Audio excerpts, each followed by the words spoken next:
What's up guys, today I'll be showing you what a 2018 C7 Stingray Muffler delete looks and sounds like. They just tied up the MPP sensors in the back, there's no check engine lights, nothing whatever, and here's the sound. So I went ahead and did the same setup in the back, the quad tips.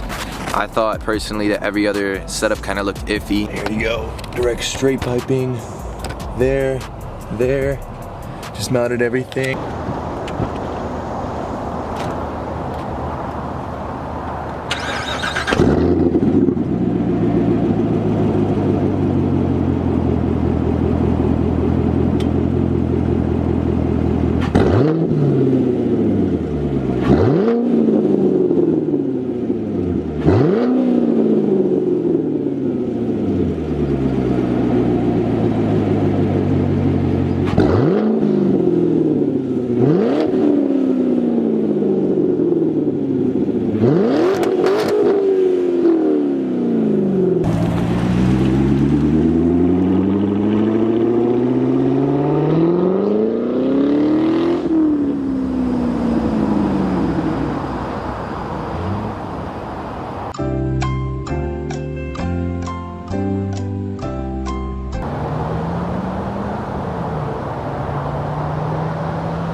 Alright, if you guys like this video, please be sure to leave a thumbs up, comment, like, subscribe.